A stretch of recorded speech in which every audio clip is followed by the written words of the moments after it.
On the 13th of August 1940, 1,979 evacuees arrived in Madeira. Aqueles olhos, aqueles olhos, aqueles olhos que refletem luz no meu coração. 20 women stayed, no? They fell in, I think so. They fell in love and they stayed. It gives me great pleasure to introduce you to my second cousin, Anna Isabel. My grandmother, her parents and her siblings were evacuated to Madeira and they lived in Funchal. They were fortunate enough to be able to rent their own home and they even had help there. And Marilu, my granny's younger sister, was swept off her feet by a striking Madeiran man. And she made Madeira a home, didn't she? Yes, it's true. She met my father here and they were very happy together during all their lives. It's true. When she came, she didn't know anyone here, but she was able to go out to mingle with the Madeiran people, and she was very welcomed here. She and all the others, all of them. And they were a good group who gave an example to the women here in Madeira, how one could go out by themselves alone, that there was no problem with that. Perhaps she was able to enjoy more freedom here than she would have if she'd gone back to Gibraltar. Probably. She always remembered Gibraltar and her family, of course, but she adapted very, very well here to Madeira. And then she taught here. She was a teacher. She taught in the English school for the children of the Gibraltarians that were here. But that was during the evacuation. That was whilst they evacuated. Yes, she was no more than a child herself, really. I suppose 16, 17. 16, 17 years old. There's a picture of her here, where in her class. And these are all the Gibraltarian girls. And some boys, a couple of boys. I remember seeing them in lots of pictures my mother had. These two, they were very alike. They were twins. My mother died in 2009. Not so long. No, not long at all, really. Yeah, that's why I remember her so well. And she sent you to Gibraltar to live for a couple of years. 2 years. I was there in Gibraltar with my grandparents there. Grandpa and Grandma. Grandpa Louis and Granny Victoria, Granny Victoria. They lived in Main Street in front of the house of the courts. Courts. Right opposite. Opposite the courts. Right opposite the courts. And I went to Saint Loreto. Loreto Convent. Loreto Convent. Every day, of course. That's where I learned Spanish and English. Did Auntie Marilu keep in touch with the other Gibraltarian women? Because I understand that there were quite a few of them who stayed. Yes, quite a few. They always met. Every week or 2 weeks they met to have a tea and go to concerts. Yes, she met with all of them. But her best friend was Margot and Anita Alcantara. But she used to go back to Gibraltar quite a bit, didn't she? Yes, when we were young, she went every year in summer. She spent their summer with the three of us. I have one brother and one sister. She went with us to Gibraltar, always, for the summer holidays. They had a good life, so we could sum it up by saying that Madeira was very good to Auntie Marilu. Yeah. And to the other ones who stayed here too. I remember they all met and they came to our house. Mommy went to their house. They had tea. They had the 5 o'clock tea. They kept that tradition. She did keep tea time. True.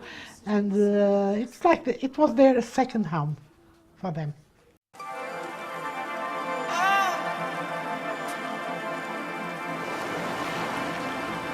Madeira is part of a Portuguese archipelago situated in the North Atlantic Ocean, southwest of Portugal.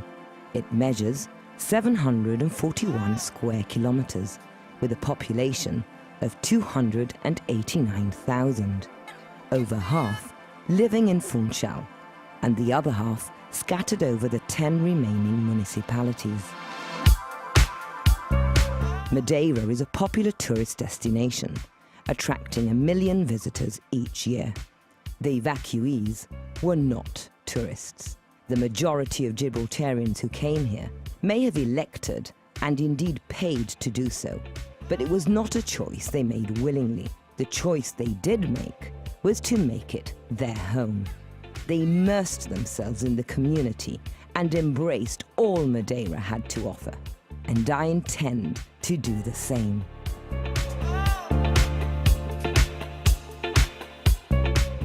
This is Câmara de Lobos, a fishing village located on the western coast, which, as you can see from these narrow streets and cobblestone, it looks pretty much like it did originally. Now, it's a working fishing village, and that's the reason why I've come here. Was when I spoke to the Gibraltarians back home, those who'd been evacuated to Madeira, and I obviously asked them, you know, what dishes come to mind, what should I go and try? One that was repeated time and time again was espada. Espada with banana, very bizarre combination. Now I had to ask, what is espada? I'd never heard of that fish before. And it's the black scabbard fish. It's a very large fish, slimy looking, black, lots of teeth, very unappealing, and actually a fish that is very rarely eaten. I'm also here to try it.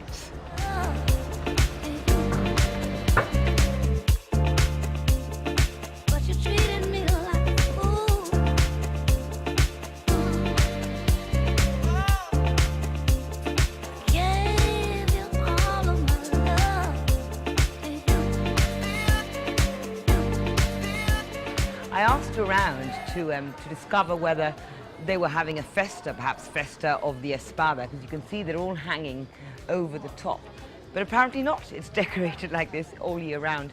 But I felt I really needed to point out that I think it's wonderful because it's all done with recycled materials. Now, walking along this street, there's a really pleasant surprise in store. If you'd like to take a look to the left, I'm faced by the man himself, living legend, the god that is Cristiano Ronaldo, beginning a street full of beautifully decorated doors, once again using recycled material. They're all using cans from soft drinks.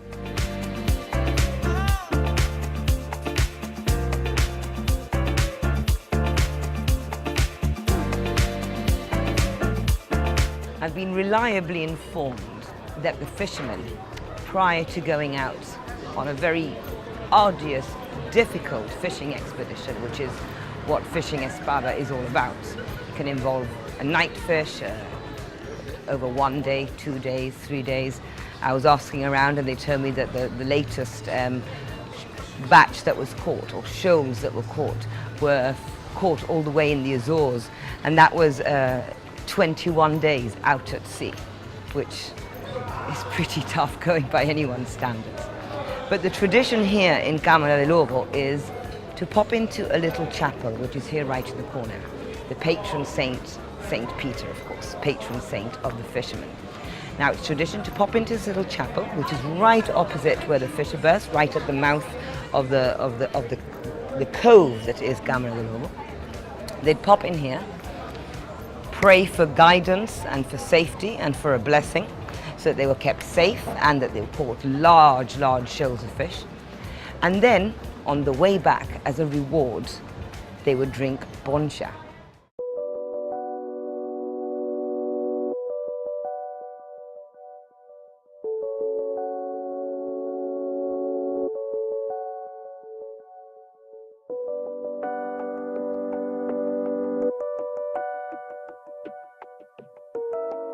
My very first boncha, 40%, the fisherman's boncha. Wish me luck.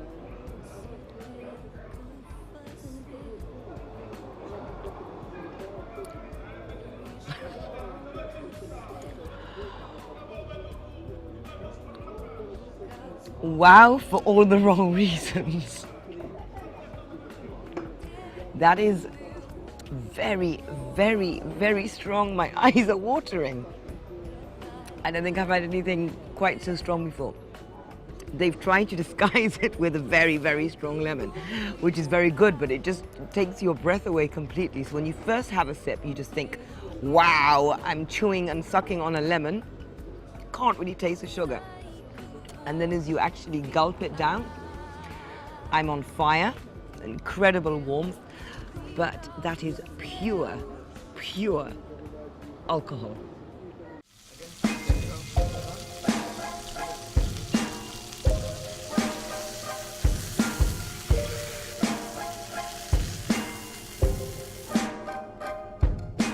What'll it be?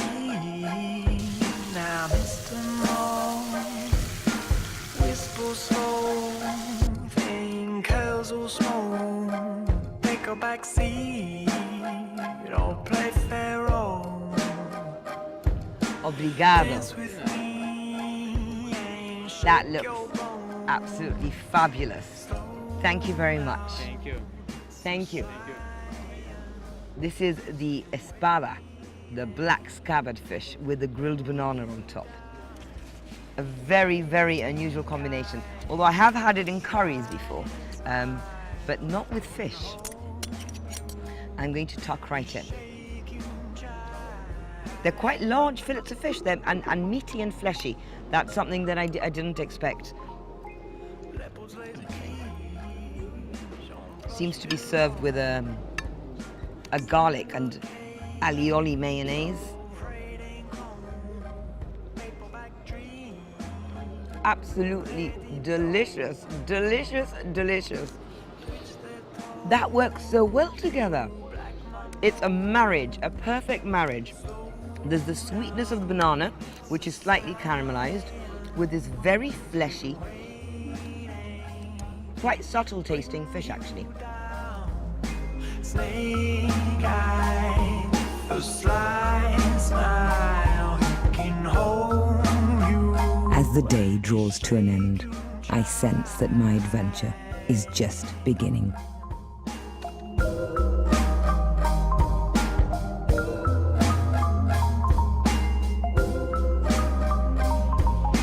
Wanna play cheat, I says the slow. A domino flies to his nose.